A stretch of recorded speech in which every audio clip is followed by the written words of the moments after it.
We're waiting for the jury to go live. We're waiting for the jury to come in now. They just been called back. Turtle reporter, he said this could be it.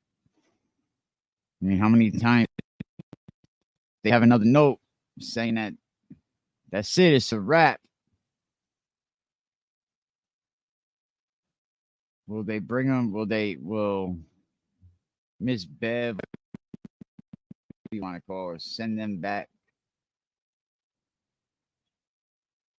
Send them packing, send them back to the jury room. Go back, keep deliberating.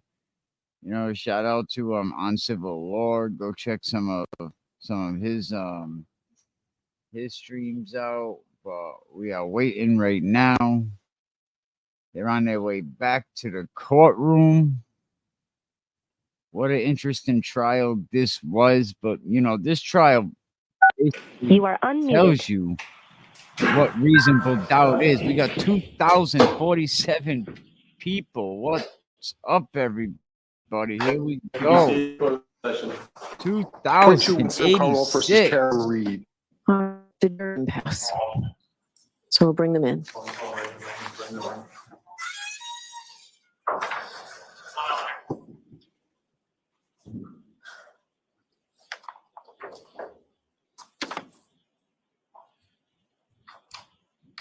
Biggest stream yet. 2,252 people in the chat. What's up? Yo, jury's in chat. You rise for the jury? Yeah, all rise.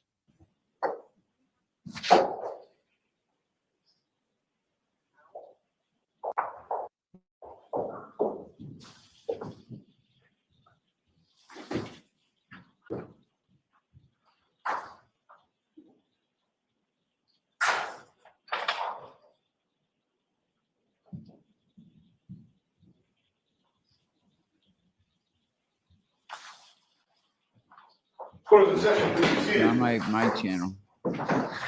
All right, Mr. Foreman, I am in receipt of your note. Judge Cannoni, despite our rigorous efforts, we continue to find ourselves at an impasse. Our perspectives on the evidence are starkly divided.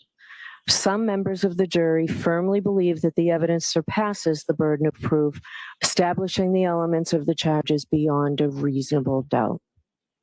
Conversely, others find the evidence fails to meet this standard and does not sufficiently establish the necessary elements of the charges.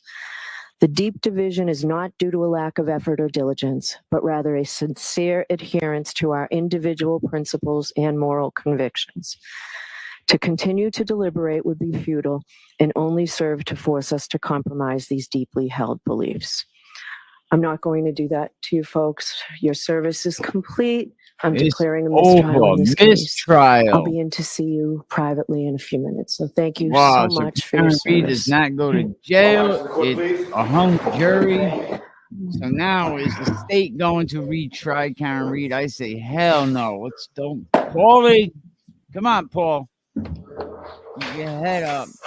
I mean, this guy was with the O'Keefes the other day. I mean, not the the McAlberts at the VFW at a verdict watch party. So right now, here we have it. I would be all smiles. I don't know if I'm Karen Reed right now. Because this is not a win. All right, I'd like to pick a status date to find out what our next move is. So I'd like to come back sometime, maybe the end of July. And we need to pull the jury. I understand people have vacation schedules. That's what the defense wants to know. That's what they Can we come in the week of the 21st? Where were they locked at? So Karen Reed, the O'Keefe family will get justice when the real killers are brought to justice. So you want to be mad to the O'Keefe family, you have to be mad at the Mass State Police. Where's Boston Police at? That courtroom should be full with Boston Police. Where are they? Is there another day that week? Could you do the 25th or 26th? Unfortunately, I think I'm supposed to be on vacation on the 20th. So Karen Okay, the 22nd and the 24th are not great dates. Free. So it's a mistrial. what about the 19th and 9th? Is that whole week? No, about that that? week's not good. Karen The Reed teaching is that I cannot get out of. free Can we do, trial in the Karen Reed case. August 7th, 8th, 9th? Shout out to the Any of those days? 2030. No, we'll do the 22nd. We'll go back to the 22nd at 2. I can't let it go that long. Too bad they going crazy outside. Ms. Lou and I are not available on the 22nd. We have a hearing in Los Angeles on the 22nd. Okay. We're proposing to appear remotely anyway. Okay. But for a status conference, I don't want to. Mistrial. Karen Reed is free.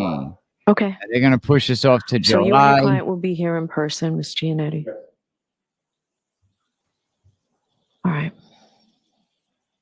You know, Miss O'Keefe right. is Thank you. We'll see you then. all upset. Football rise.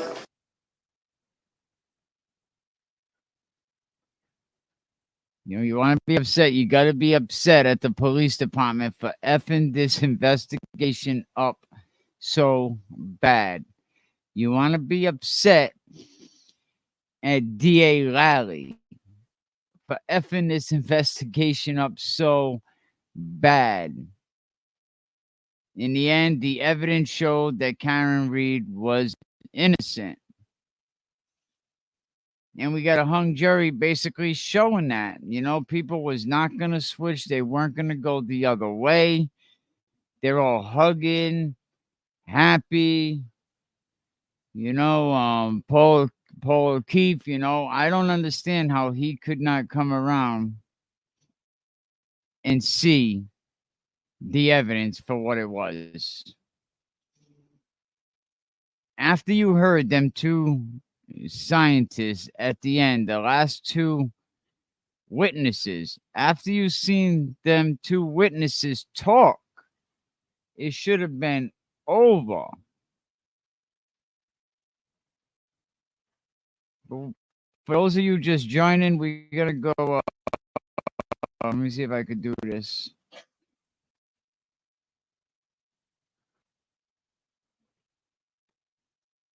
I'm sure a few people are going away for the 4th of July, but I'm one person. I'll be here, obviously not the 4th of July, it's closed, but I'll definitely be here all the way till the 4th of July.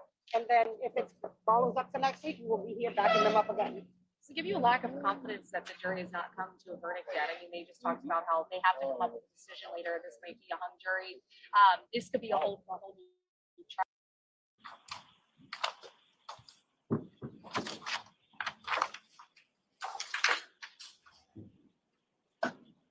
For those of you just joining, we're gonna replay what the judge had to say. All rise. These were the instructions, and even the judge, that was nice what the juror wrote. You're sending us in there, you're trying to force us to make a decision that we don't want to make. And she was like, I don't want to do that, because that's grounds for automatic appeal. Paul, you had to know this was coming, right? You want to hang out with the Alberts? Like, how can you not see what's really going on? All right, Mr. Foreman, I am in receipt of your note. Judge Cannoni, despite our rigorous efforts, we continue to find ourselves at an impasse. Our perspectives on the evidence are starkly divided. Some members of the jury firmly believe that the evidence surpasses the burden of proof, establishing the elements of the charges beyond a reasonable doubt. Conversely, others find the evidence fails to meet this standard and does not sufficiently establish the necessary elements of the charges. The deep division is not due to a lack of effort or diligence, but rather a sincere adherence to our individual principles and moral convictions. To continue to deliberate would be futile and only serve to force us to compromise these deeply held beliefs.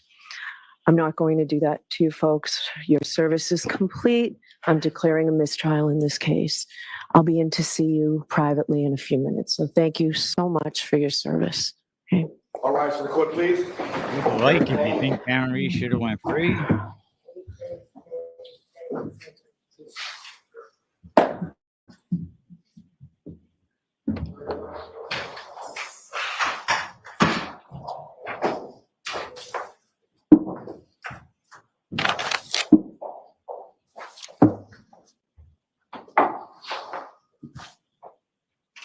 Thank you. Be seated. Court still in session.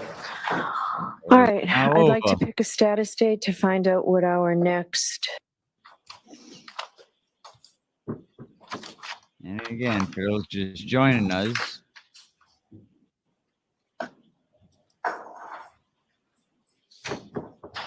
You rise to the jury.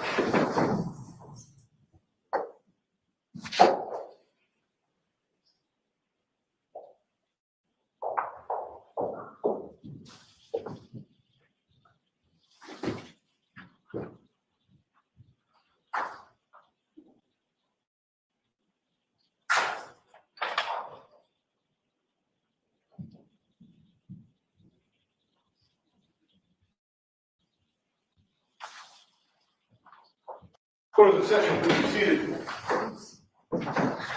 all right, Mr. Foreman, I am in receipt of your note. Judge Canoni, despite our rigorous efforts, we continue to find ourselves at an impasse. Our perspectives on the evidence are starkly divided.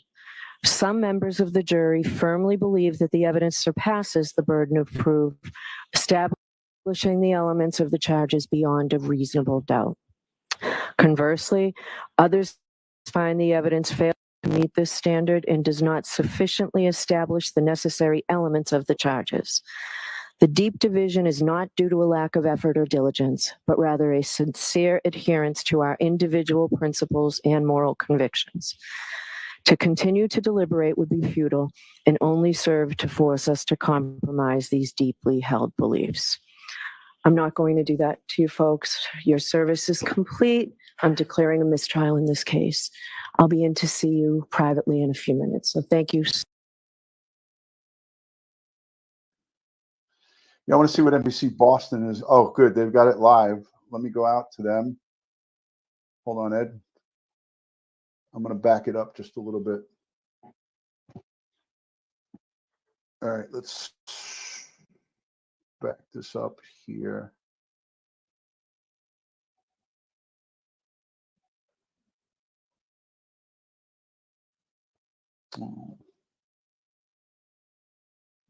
Hold on.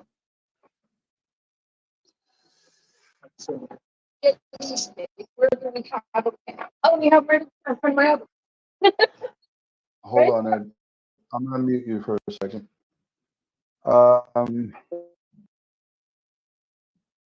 What did I do with this?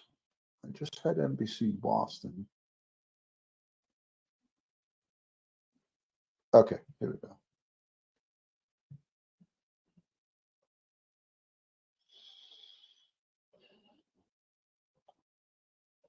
I muted you, Ed, because it was live. It was loud. Okay. But you're back. You're back. I just got to find that Yeah, feed that I just had. I said I'm hoping I'm not making people dizzy, but walking around Home Depot. The idea and that John O'Keefe is the victim here. He died tragically, and at this moment, we're not going to know why. And at this moment, no one is being held accountable. JC. Sue, stay right there. We have Michael Coyne, our legal expert, on the phone. Michael, Judge Canoni did say that.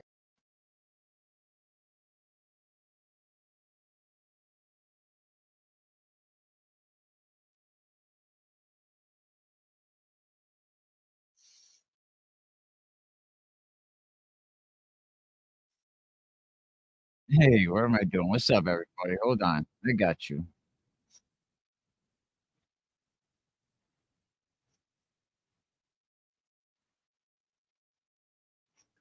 Come back, can they fit it into their schedule? The financial issue becomes a question as well. And then ultimately, how do their schedules all work as to when this might be retried? There's always the possibility that the government might decide not to pursue a second trial. I don't think that's likely. There's also an unlikely possibility that they could strike a deal as well. Again, I think that's an unlikely possibility here, JC. Let me just ask you, how much say does the O'Keefe family have when it comes to the prosecution's decision whether or not to retry? Not a lot. I think obviously the district attorney would take into account their feelings, but either whether they were strongly one way or the other wouldn't necessarily be dispositive. as the chief law enforcement officer for Norfolk County, he has a responsibility to everyone involved to really take a case and see whether it makes sense to go forward again. All right, Michael, joining me now on the set is Glenn Jones. Glenn, as you heard, that has been declared officially a mistrial, which is where we were leading based on the jury's note to Judge Cannone on Friday late in the day, and then this morning, and then here we are, 2:30, they came in and declared yes. I suppose at this point we can't be entirely surprised that this is where things ended, especially with how eloquent and articulate the notes were from the jury. And here we go. I expect, as Michael Coyne just said, that we'll be here doing this again, because of course there is a victim in this case and there's no accountability yet for his death. Michael, are you still with us on the phone? Michael, I am, JC. I just wanted to ask you, and this is a Monday morning quarterback kind of question, but it's also just off the top of your head. This was a 9-week trial with more than 70 plus witnesses. If this were to be retried, could we think that the prosecution might have the ability to cut that in half and perhaps take a slightly different approach to this? I think you're absolutely right. If it's tried again, they have to cut it in half. They have to boil it down to the essential parts of the case as they see it, which should be the excessive drinking, the driving, and then obviously tying his death more closely to found beyond a reasonable doubt, and there are some who could not find beyond a reasonable doubt. So we don't know what the split was. I've got words. Thanks for the 5. Thank you both for being here. You're both so comforting at this very stressful time. It's a win for the defense. We'll get to that in a second. Prayers in Karen's favor, says Taz. Thank you. On top for the super sticker. Bride of Frankentruck. Sure, that wasn't one of the jurors fleeing court. I mean, they might have wanted to after all of these days of not being able to get anywhere. And they did try. I mean, they gave it the old college try. They really, really spent the time, the effort, the energy. They took their job very, very seriously. Desert Cat says they don't trust Bev on the jury forum findings. Well, that is what it is. Melanie says, does that mean they hung up on the top charge? Thanks for the 20, Mel. I mean, we don't know. But clearly there's no verdict on any. So, the murder is still on the table. But I'll tell you something. If they do retry her, which I don't think they should, and I'm not sure they will, but if they do, they ought to give themselves a little more credibility, and by thinning out the case. And the murder is such an overreach anyway. They, I mean, honest to God, if they're going to do this again, they ought to dismiss the murder count and focus on the lesser accounts. I mean, this idea of having to prove what her intent was with this nonsense over text messages and trips to Aruba. Make this a simpler case. I mean, both sides are going to reevaluate what they did, but I think for the DA, the clear thing would be trim the fat. I mean, 70 witnesses, 15 of which it felt like came from the waterfall. Right. Enough of that. Do you really need to get into witnesses from Aruba? Enough of that. Do you need all of this if you're the DA? No. And, the defense they'll probably change a few things up too, but again, it all favors them. I mean, they should be happy, and they should be ready to fight as long as it takes. She's never going to get convicted on this evidence. Right. It will be interesting to see what the split is, but I mean, I don't know how they can expect to ever get a conviction here. Her life is never going to go back to normal, no matter what. Unfortunately, she has to live with this for however long it's going to take the Commonwealth to decide whether or not they're going to retry her. They're coming back for a status conference on July 22nd. Alan Jackson made it clear that he and Ms. Little would not be able to be there, and David Yannetti will be there. It doesn't mean anything will happen, but of course we will be here to cover it for you because I mean, look, the case is over. They have other cases. It's true. They live halfway across the country. I wouldn't read into anything because they can't physically make it back to Massachusetts in 3 weeks for a 10-minute court appearance. And I think he even said, if we can appear virtually, we would. I wouldn't read into anything. And, for everyone to assume, they're not going to stick around. None of us have any idea what their arrangement is. No. And if you heard them anyway, does Alan Jackson strike you as the kind of person who just walks away, leaving a client at the lurch? No, he's not going to walk. he's not going to walk away. I think not. No. S. Crook said, O'Keefe gave a death stare and said something to Karen on the way out. Thank you, S. Crook. And then somebody else repeated that and said, It's not Nick Free, appropriate. Karen Reed. Paul said something to Karen as he was leaving. She heard him and turned toward him. I don't know what it was. Either. Assuming it's nothing nice. I mean, that's just so inappropriate. I understand he's pissed off and he thinks she did it, but you're in a courtroom. There has to be some decorum. You know, Mhm. he, in the beginning of the trial, he was, you know, not appropriate towards her visually. I don't think it was as bad towards the end of the trial. You kind of have to feel for them and give them a wide berth because of the loss they went through. But on the other hand, you know, you can't be intimidating her and making faces and that kind of stuff. It's Wonder if he apologized. I doubt it. I doubt it. Although I did read that when he had his accident or his DWI a few years ago, didn't she bail him out? She did. And it wasn't that long ago. In fact, I think it was the October right before John O'Keefe's murder, I believe. October Yeah. 21 or October 2020. Maybe it was a little bit before, something like that. Amber, everybody involved in investigation and prosecution of Karen Reed should be ashamed for what they are doing to the O'Keefe and Karen Reed family. Podcast. John O'Keefe probably turned in his grave 24 times by now. We got 680. There's a lot of unhappy better people. than I mean, if you're John Michael DePietro. Proctor, you know, the idea that you could have to do this got again and get subjected to this 4,200. again. Right. We talked about Buchanan. I think I would be really nervous just because I don't think the full import and problems with his testimony was fully realized at the time. Now they're going to have months and months to deal with that. If that's the case, I mean, if you're Jennifer McCabe, you want to come back and go through this again. Brian Albert, Higgins. Yeah. I mean, Higgins looked kind of nervous the first time around.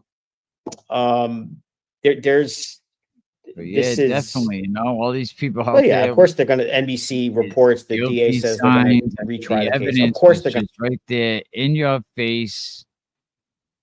I mean, there's a lot of reasonable doubt in this case for sure, but did we see it? Yeah. We definitely did say that. Oh, NBC is reporting that already? Yeah, of course. which is not surprising. 2034. Appreciate you, man. Thank you. Thank you. Free Karen Reed. And maybe they will. I mean, it wouldn't be crazy for them put to do that, but certainly that's what they're going to say. But we'll see what happens over the put course the invite up. of Get in the several room months. if you want to But come up and what else are they going to say something, today? you I know, mean, there's gotta nothing be- else gotta they have can the camera say. on, gotta So, be clean. but you know, put maybe it in the comment reporters ought to section. ask Morrissey the real questions, which is, you know, putting aside what this jury said, how do you do this in come the on live face and of let us that know how you scientific? feel I mean, do about you the think those witnesses are not credible? And if so, why didn't you get a real expert to confront them? And are you going to use? They're not going to use Trooper Paul. There's no way. There is no way that guy There you go. is going to Copy and be paste within. that right there. StreamYard.com. You know, he's not going to be giving any expert testimony. Of course, the problem is he's the one who did I the might even be able to experiments, if go you over to will. the So they're Twitter kind of stuck with him for that. and maybe pin it there. But I don't think they'll be using not him to sure. do any real expert, you know, testimony theorizing about the accident. Let And- me just cut back because it looks like we missed a little portion of Alan Jackson's Yeah, let's see. speech. So let's watch that again. Hang on. Put that back up. Where are they going to find 12 people anywhere to agree up there? I don't know. Thunder Road Cream. They might have to go for a change of venue, we think. Even if they do, I mean, it's all Boston media. I mean, you get out of Norfolk County, but you know, going 30 miles to another county. Yeah. Here's the beginning of Alan Jackson's speech that we missed earlier. Folks, this is what it looks like when you bring false charges against an innocent person. The Commonwealth did their worst. They brought the weight of the state based on compromised investigators and compromised witnesses. This is what it looks like. And guess what? They failed. They failed miserably, and they'll continue to fail.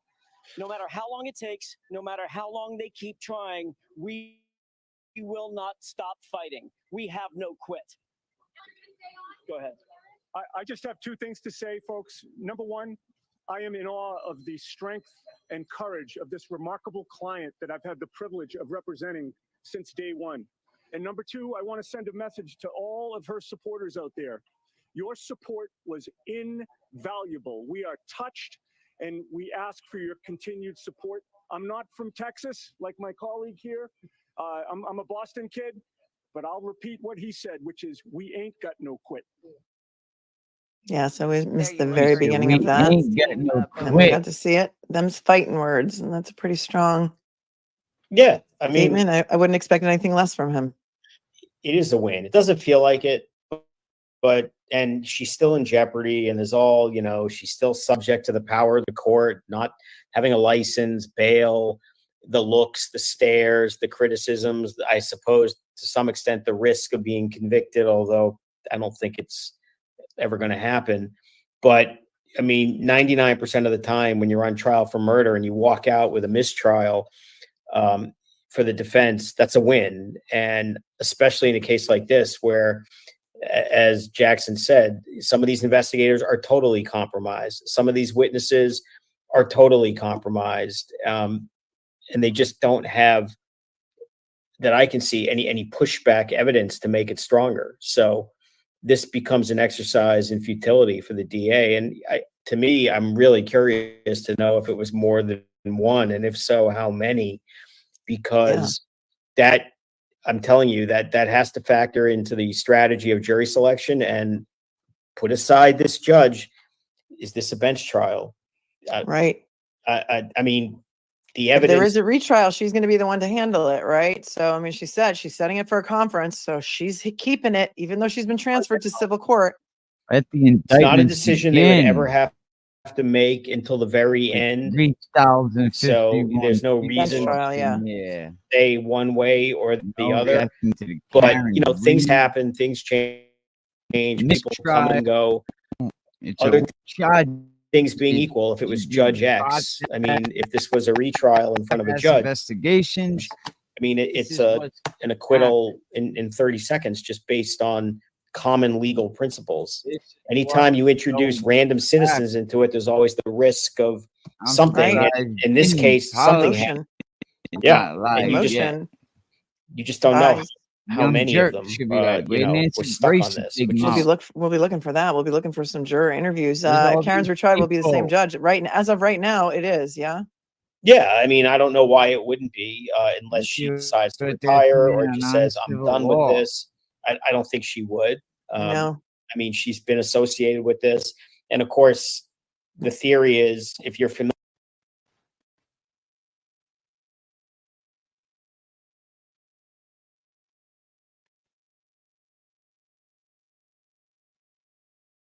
Okay, hold on. Let me get you over there. And stopped a few people who had never heard about this, which was sort of mind-boggling. But that goes to Kurt's point. Not everyone is obsessed with true crime. Not everyone is obsessed with this particular case. It is possible, but as Kurt said, I guess you'd have to do a little bit more due diligence to get there. Sky Lazaro from Elazal Company. My gut tells me no one from this jury is going to want to speak, followed by Annie K's question here.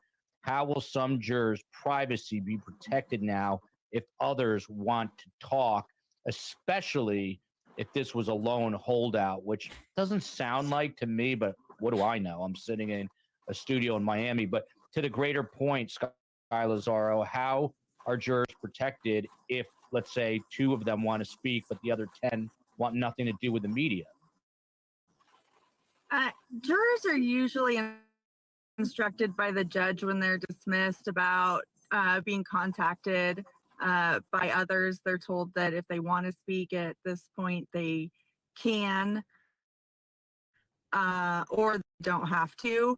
As far as privacy, I'm not sure if there is a lot. Some of these other panelists may have some thoughts on it, but I'm not sure that there is a lot that really can be done. I would think there's probably some instruction that's given to the jury about other jurors and their right to privacy, but I'm not entirely sure. Yeah, this is a great comment here from Jury Duty RN. We may hear from these attorneys at any moment. Space Coast, I know you're juggling a lot, but if you can keep an eye on the local stations there that we're streaming it, we might get some live coverage of a media scrum with these attorneys and or the Commonwealth. So we'll keep an eye out for that. And if we miss it live, we'll get it to you on tape. A question, Tim Jansen, to you, and I'm going to unmute you right now. Jerry Michael wants to know if we could hear the protesters cheering at the end here, and the judge heard that. Why didn't she put a stop to it or have more stringent restrictions on these demonstrators? You were there today. I mean, how far from the courtroom were they? They were right across the street from the courthouse. I'd say about 50 or 60 steps from the courthouse, and they could be heard. They were positioned right where the defense lawyers and Karen were staying. So whenever they came out, there was always cheering, free, Karen Reed, and they were very vocal. But most point, they weren't vocal at all unless there was some activity happening. They were pretty quiet. Now, there was one lady that did some stuff, but way you couldn't even see them or hear them, really. There was only about 20 of them versus I think they had like 5 or 6, I think about 500 people in pink. Yeah, I'm looking. By the way, Tim is no longer at the courthouse. He had to take off, but the rain is coming down. Is that right, Tim? It's pouring thunder and lightning. Supposed to rain. So I don't think they're doing any press conference outside until the rain stops. And I'm looking at video. They are demonstrating quite loudly. The Free Karen Reed protesters or demonstrators, I should say, in the rain. So the rain hasn't stopped them. And according to the COE, I don't know if this was in the courtroom, that Alan Jackson gave a few words. Karen Reed said nothing. Sky Lazaro, what do you think is going on with Alan Jackson right now? He basically put his entire life into this case over the last probably year. It's a 9-week trial. He lives in Los Angeles. Now it comes to this kind of unfulfilled end that's open-ended. Do you think he stays on this case? I mean, they'd have to, obviously the Reeds would have to pay him an exorbitant amount of money to do this. Is it feasible? What do you think's going on in terms of Alan Jackson in this case moving forward? Yeah, mistrials are hard because you spend so much time preparing for trial, and then especially in this case, in trial. At the end of the day, a mistrial it's still a win for the defense in my mind. I know you always feel when you get these like, man, am I going to have to do this again? You're exhausted. Is my client going to want to pay me to do it again? Is the state even going to pursue charges, or try to retry her?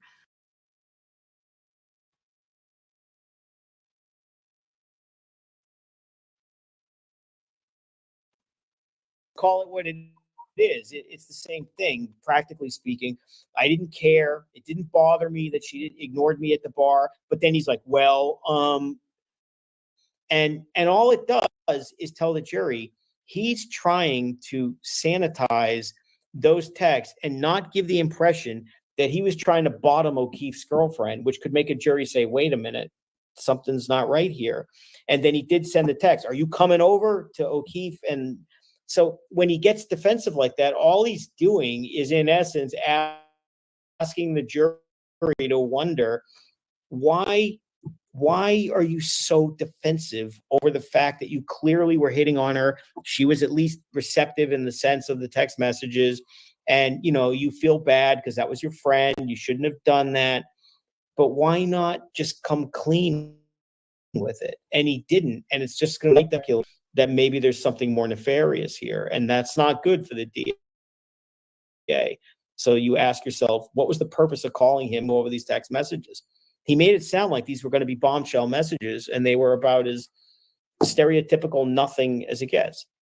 Absolutely. It's going to be great to see what happens on Tuesday morning, 9 a.m., full day. Only day next week. And then who knows? We'll see what happens the following We week, already right? know I mean, now it's how over. Of course, many more this is weeks an do you think older this is going to episode. last? They haven't called But the medical examiner. They haven't called any state police. They haven't called it's a Berkowitz. wrap. They haven't It's a called wrap. anyone who tested the Fights car can and did all read that sort of is stuff. free. I mean, they are Check out the Facebook disproving page, a defense that has not facebook.com, formally been offered yet, CWK more than podcast, proving their man. own Right case. there at the bottom of the And by the way, when you screen, see people CWK commenting, "Oh, that's podcast. smart," on that's Facebook, not all that's the not Twitter what you do. accounts. Yeah. You focus back on to your some high case, and then school if you have to football knock very, down the very rest, but you soon. need to lead the jury to think Right of this, now, yeah, that you you're know on the it. offense proving, not the Sometimes I'm like, defense. yo, I mean, you everything over the the DA is edge, doing is a TMZ defensive with it. posture. But Looks very weak, I gotta say. I don't see how they could turn this around. It looks terribly I hate weak, to and say they it, more times than not, he get the results he wants. Right, and to that's be honest with because- you, I honestly don't think it's over. Honestly, I think exactly what this state needs. We've always needed a platform where we can call out the nonsense, the repercussions, and give people the props that they deserve, and call out the people who are full of it. And honestly, I think that more and more people are starting to utilize Mike's platform for that. And honestly, I know a lot of folks. A lot of people talk to me, "Oh, Emerson, like you're on there and you talk this and you talk that," and I'm like, "Listen," I said. Name one thing that he's been wrong about.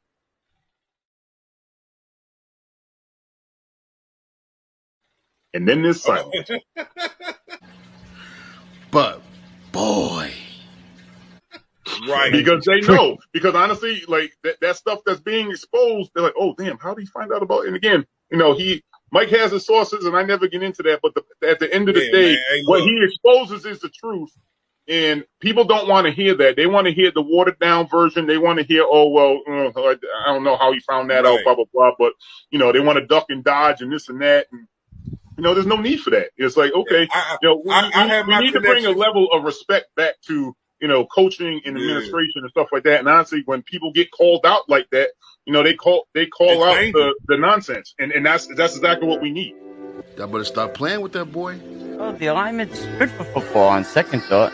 Dude, you crapped on it this whole video, man. Sitting there like I have no clue what I'm doing. Like I was just keeping my hands out of it and people were just taking shots at her left and right. And it was, for me, it was. Dude, he said, I have no idea what I'm doing. We know that. But what you meant to say was like, I had nothing to do with this. No, you called out a parent. I have never, ever, ever called out a parent, man. Never. Accountable. And that's where the Can We Keep It Real podcast came in. This was a platform that I dedicated to promoting student athletes, speaking the truth about the challenges that a lot of these kids face. And we're also not afraid to tackle tough questions, whether it be the pressure of balance in academics and athletes, staying competitive on the field, competitive in the classroom, tackling the lack of resources that are available to these kids, and definitely the toxic culture that exists inside these sports. One of the focuses of the podcast is holding coaches accountable. Everybody knows that. Coaches play a big role in the development of these kids. And it's very important that they are held to a higher standard of conduct.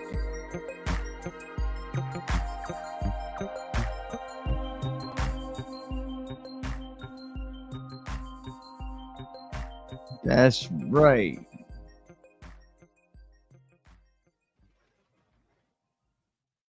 That's the bad guy. Bad guy. Bad guy. That's the bad guy. The bad guy. The bad guy. Commission. The bad guy. The bad guy. The bad guy. Load up that queen. Hear Adello on the beat.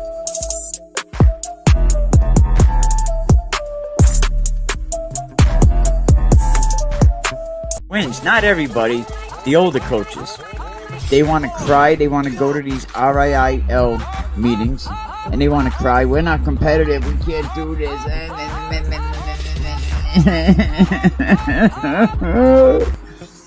I can't be in.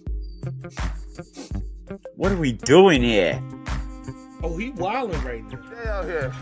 Rhode Island, stand up, man. I'm trying to put on for my city. Rhode Island, bro. I'm trying to put on for my city, man.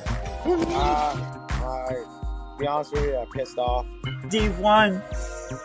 But I don't want to be called D2.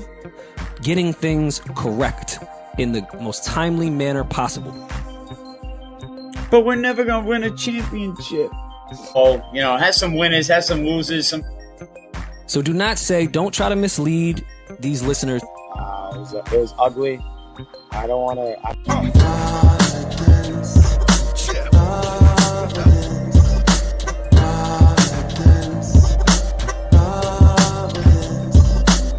It's more than Family Guy. I know you heard of your boy Japan, and I'm rocking out with Chris Clark. He from the West Coast. I'm from Rhode Island.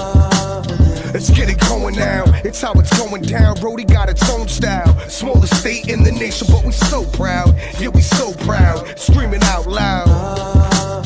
Here we go. When I drop you off, you never see your father soft. 48 hours of the week, it's not enough for us to speak. It's not enough for me to teach. I wanna hug you, you're out of reach. You're so far away, I just want you here with me. Just know this wasn't up to me.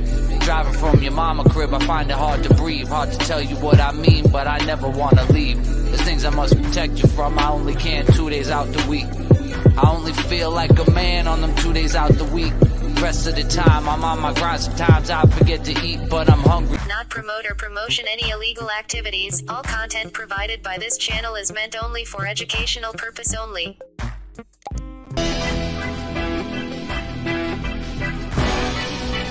One thing I was. And it's our business to keep up with this.